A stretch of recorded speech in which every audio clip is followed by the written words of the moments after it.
አቤት እናትነት ሚስጥሩ ረቂቅ ወረት የሌለበት ፍቅሩ የማያልቅ አቤት እናትነት ሚስጥሩ።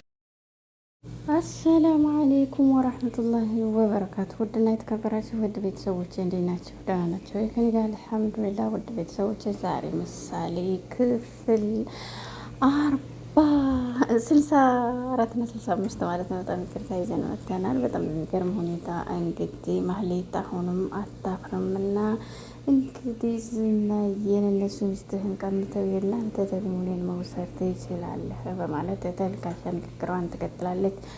ውጪ ከአጠገቤ እንዳይሽ አልፈልግም ከሌላ ውጭ ወደ ውጭ በማለት መልሱን ተያይዞታል። ሞገስ እንግዲህ ወደ ዳጣ ደውሎ ሞጌት ነህ ስትል አንተ ሉላን ስታገኝ ረስተኸኛል አይደል በማለት ዳጣ እያወራዋን ትቀጥላለች።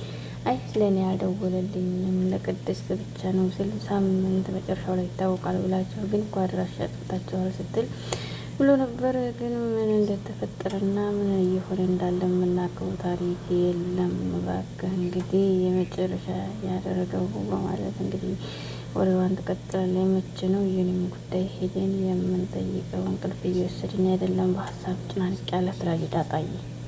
አሁን ሉላ ጋር ተደብቄ አይደል ያለሁት። እንግዲህ ዝና ሊያገኘን ይችላል፣ መውጣት አልችልም ሲላት እንግዲህ ስንት ተደብቀህ እስከ መቼ ነው ሲላት ዳጣዬ ምን መሰለሽ ነገሮች እስከሚረጋጉ ድረስ ብዬ ነው ስትል እንግዲህ ወንድ ልጅ ነህ ታጥቀሃል፣ እባክህ ወጣ በል አንተ እንዳትንቅህ ፈራሁኝ ስትለዋለች። ለማንኛውም እደውላለሁ ዳጣዬ በማለት እሷ ደግሞ እናቷን ለመፈለግ በጣም ጎብታለች። እባክህ ከማን እንደተፈጠርኩ ማወቅ ፈልጋለሁ ትላለች። ትናፍቀኛለህ እንግዲህ አንተ ለመርዳትም ብቻ ሳይሆን ለእርዳታም ብቻ ሳይሆን እንደምትናፍቀኝ ታውቃለህ፣ እባክህ እንገናኝ በማለት አሁንም ጥያቄዋን ትቀጥላለች። በዚህ መካከል እንግዲህ ማህሌትና ዝና የላኩት ተላላኪ እንግዲህ ዳጣን እየተከታተላት ይገኛል። ውድ ቤተሰቦች በጣም የሚገርመው ነገር እንግዲህ ወይዘሮ ማህሌት ዝናን እንግዲህ ከመውደድ አንጻር እሱ ደግሞ ከሌላዎች ወደ ውጭ አንቺ ባለጌ ሰገጤ ይሆንሽ ምን አስበሽ ነው? እሱ እንዲሁ አውጥቶ ጥሎሻል። ስለዚህ ሚስቱም አይደለሽ ምንም አይደለሽ ለብሩክ። ስለዚህ አሁን ደግሞ አንቺ እጅግ በጣም ባለጌና መጥፎ ሴት ነሽ እያለ እንግዲህ በጣም ያጣጥላታል ማለት ነው። ደግሞ የማንነት ጥያቄዋ ሊፈታላት ስላልቻለ እናቷን ለማፈላለግ እጅግ በጣም ሩጫ ላይ ነች በተስፋ እንግዲህ በተለይ ዘረ ቢዝነስ የሚባለው ንግግር ሲናገሯት እጅግ በጣም ስሜታዊ በመሆን እንግዲህ ራሷን ማረጋጋት የማትችልበት ሁኔታ ይፈጠራል። እዚህ እንግዲህ ሉሊትን እጅግ በጣም ይቅርታ እንግዲህ ዝና እኮ አስፈራሪ ሆነብን ትለዋለች። ካልሞት ጋር የሚል ሰው አይደለሁም፣ ግን ደግሞ እኮ ከልጅነት እስከ እውቀት አንተ ከሱ ጋር ተፋልመሃል፣ በጩቤ እስከ መወጋት አይደል እንደ በማለት እንግዲህ እሱ ጨካኝ ስለሆነ እንጂ ሌላ አይደለም ብቻ ነው በማለት እንግዲህ ጨካኞች ስለፈራሃቸው ብቻ ስለማይተው ምንም ልል አልችልም፣ እሱ ጋር ተፋለም አልልም፣ እሱ ጋር በመጡት ጋር መሄድ እንጂ እንግዲህ መሸሹ አዋጭ ነው ብዬ አላስብም። እናም ደግሞ ውጪ ተሰራ ምግብ ፈልገሃል ስትለው አዎ ይህ ቀን ይለፍና እሰራልሃለሁ ምን ችግር አለው ታዲያ ደግሞ ለዚህ ነው እንደ ቀላሉን ነገር በማለት እንግዲህ ሉሊት ለሞገሴ መልእክት ታስቀምጥለታለች። ሞገሴ ደግሞ በጣም በሚገርም ሁኔታ እሺ እንግዲህ ለኔ ሞራል ብለሽ ከሆነ እንጂ በማለት ዝና እኮ የተለየ ሰው ነው ምናምን ትትል እንግዲህ ዝናማ የተለየ ሰው ባይሆን እንደዚህ ተወሽና አምረሽ ተወበሽ ሄደሽ እንደዚህ ማድረግ አልነበረበትም ስትል እንግዲህ ግርማ ሞገስ እኮ ነው አይደል ጀግና በሆንሽ እኮ እንግዲህ እሱን መጥበስ ነበር በማለት ኤፍራታ ደግሞ በጣም ከሚባል በኋላ እንግዲህ እንትን ትላታለች። እንዴ በሱ ልናቅ እንዴ እመኚ ዝናን የኔ ካላደረግኩት በማለት አሁንም ኤፍራታ ደግሞ ከተሳካልሽ ለምን ትተርፊያለሽ ትላለች። ምን አለ ሉላን ባደረገኝ እንግዲህ ያንን የሚያክል ቤት ትቱ አልኖርም ይላል ስትል እንግዲህ ማህሌት ፎከረች። ኤፍራታ ደግሞ በጣም የሚገርም ሁኔታ እንግዲህ እስኪ ይለፍልኝ ከሱ ጋር ትላለች።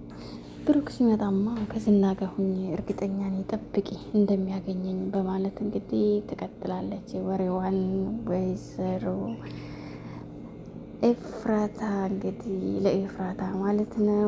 እዚህ ጋር ደግሞ ቅድስቷ እንግዲህ የሮጠኝ ስትመጣ ከየት እንደመጣች ሳታቀዳጣ መጥታለች። አድነሽ ጤነኛ ከየት ተገኘሽ ትላታለች። አስደነገጥሽኝ እንዴ ለይቶሻል በል እንዴ ትላታለች። ቤቱ ጸጥ ሲል እኮ እጅግ በጣም ደብሮኛል ትላታለች። እንግዲህ ደስ ስላለኝ ነው ምደላው ትላለች። እንግዲህ እነ ቡራ እየመጡ ነው እኮ ስትላት በሀሳብ ዋጥ ብላ ቅድስቴ ቁጭ አለች። ዳጣዬ ትዳን አትዳን ሳናውቅ እኮ ቢመጡ ባይመጡ ምን ዋጋ አለው ስትላት ስንት ዋጋ ከፍሎ ስንት ነገር አድርጎ እንደው ዶክተር እንኳን ባያድናት እኮ ፈጣሪ አይተዋትም በማለት ዳጣዬ ትመኛለች። ቤት ለማስተካከል እንግዲህ አግዬ ስትላት ሮብ ብሎኛል በማለት እንግዲህ ቡራ ዳነች አልዳነች የሚለውን ለምን አይነግረንም ደስ ይለዋል እንደኛ ስንጨነቅ በማለት እንግዲህ በሀሳብ ትጨንጠዋል።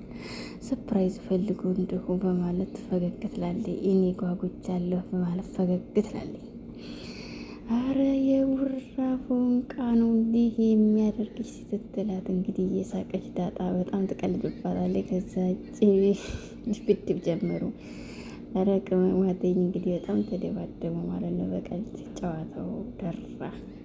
ዳጣዬ እንግዲህ እያለች ዳጣዬ በተደጋጋሚ እያስበች ያለችው አባቷ እንዲጣላትና እናቷ ደግሞ ስትገኝ ምንም አይነት ወንጀል እንደሌለባት እያሰበች ግን ዘረቢስ የተባልኩት እኔ እኮ ምርጥ ቤተሰብ ያለኝ ነው አይደል? ግን አገኛቸዋለሁ በማለት በተስፋ እጅግ በጣም ርቃ ሄዳለች። ከዚህ በኋላ ደግሞ እጅግ የሚገርመው ነገር ግን ምሳሌ ድናቆ ወደፊት አንድ ሰው ወዳ ብትሄድ ቡራ ምን ይሰማዋል ምናምን እያለች እንግዲህ ጥያቄዋን ታቀርባለች። እና እንዴ ልጅ እኮ አሳዳጊውን ነው የሚመስለው። ስለዚህ እንግዲህ ምሳሌ እንዳስተዳደጓ ስለሆነ እንደዚህ አይነት ልታደርግ አትችልም ትላታለች። እንግዲህ አባቷ እጅግ በጣም ምርጥና ምርጥ አድርጎ አሳድጓል። የሌላትን ባህሪ ልታመጣ አትችልም በማለት ቅድስት መልስ ትሰጣለች። እናም ጥፋት ብታደርግማ ቡራ እንደዚህ ሆኖላት እኔ ራሱ አለቃትም በማለት እንግዲህ ዳጣዬን ክተን ታስቀምጣለች። ቅድስቴ ደግሞ እንደዚህ ልታደርግ አትችልም፣ ግን እኮ ምርጥ አባት ነው አስበሽዋል። ምክንያቱም ምሳሌ እኮ በጣም ምርጥ ልጅ ነች፣ ግን ደግሞ እሱ ብዙ መስዋዕት ከፍሎላታል። አስበሽዋል፣ እንደሱ አይነት አባት እኮ የትም አይገኝም ስትላት ዳጣ እንግዲህ አስበሽዋል፣ እሱ ምርጥ አባት ቢሆንም የኔ አባት ግን ብድግ አድርጎ ጥሎኛል። አስበሽዋል፣ አባትሽ የምታቤው ብታጭ ልጅሽን እንግዲህ ስጋውን ቆርጦ ቢያበላ ራሱ ይላል። ብሩክ ብቻ ይምጣ እንጂ ቤተሰቦችን እስከ ጥግ ለመፈለግ ዝግጁ ነኝ ትላለች። ሞጌ እኮ በጣም ናፍቆኛል፣ ሉላን ሲያገኝ እኮ እጅግ በጣም እልም ብሏል ትላታለች። ፍቅር እንዳይዘሽ ፈራሁ ስትላት ፍቅር ምንድን ነው የሰው ስም ነው ወይስ ምንድን ነው በማለት እንግዲህ ዳጣዬ ትቀልዳለች። ምክንያቱም የሞገስ መጥፋት ራሱ በጣም አሳስቧታል። ምክንያቱም እሱ ሉላ ጋር አለመሰጠኝ እያለ ነው፣ እሷ ደግሞ ግን ተደናግሯታል። እዚህ ጋር ደግሞ እንግዲህ ማህሌት ፏ ብትን ብላ ከዝና ጋር ራስን አልተሻለህም ወይ ስትለው ምንም ጤነኛ አይደለሁም፣ ግን አንቺ ዛሬ ነው እንደምጠይቅኝ ሉላን እስከማገኝበት ድረስ ጤና የለኝም ይላታል። ሰዓት የማያከብር ሰው ጋር ነው እንደ ስራ የጀመርኩት ምንድን ነው ትላለች። እኛ ቀርበን ስለመጣን ነው ትላለች። አይዞህ ቆይ ምንድን ነው ፍቅር ይዞሃል እንደ ስትለው ስንት የጠየቅሽኝ ይህን ጥያቄ ስለ ፍቅር ባትደጋግሚው ደስ ይለኛል። እኔ የምፈልገው ሉላን ነው፣ ሞገስንም ደግሞ ለጥፋት ነው በማለት እንግዲህ አንድ ነገር ሳይደረግ ብሩክ የሚመጣ ከሆነ እኮ ተስፋ በቁርጥ የተሻለ ነው፣ ሞገስን ለማጥፋት ብሩክ በሌለበት መሆን አለበት በማለት እንግዲህ ማህሌቷ የጥላቻ ዝራቸዋል። ብሩክን ስለማታውቀው ነው። ብሩክ ለሞገስ ሲል በጣም ብዙ ነገሮችን ያደርጋል ትላለች።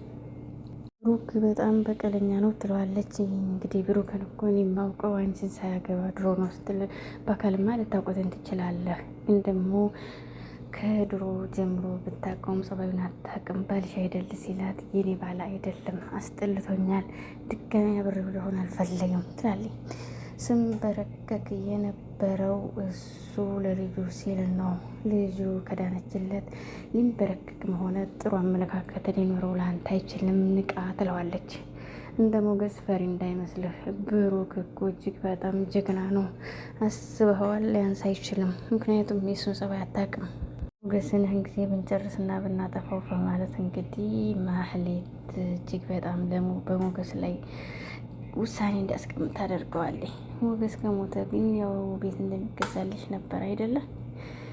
ቤቱን ግን አላገኘሽውም። በግራም ይሁን በቀኝም ሞገስ መሞቱ ስለማይቀር አስቢበት ይላታል። ግን ደግሞ በጣም የሚገርመው ነገር እንግዲህ ብሩክ ከመጣ እሷን አገኛለሁ ብለህ ባታስበው ጥሩ ነው ትለዋለች። ባክሽ ቢመጣ ባይመጣ አትልፈስፈሺ፣ ማግኘት አይቀርም። ሚስቴ ነች፣ ማን አባቱ ይከለክለኛል፣ ለጊዜው ብትሰወርም ይላል።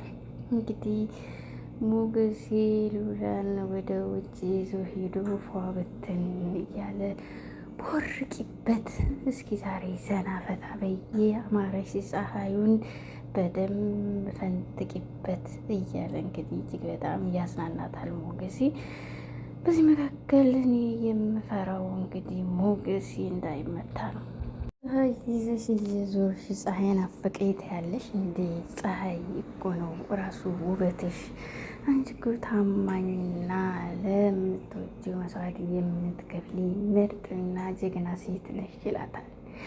እንደዚህ ስትለኝ እኮ እጅግ በጣም ደስ ይለኛል፣ አስበኸዋል ትለዋለች። ትንሽ እንንቀሳቀስ፣ አትፍሪ፣ ከጎንሽ እኮ ነኝ ይላታል።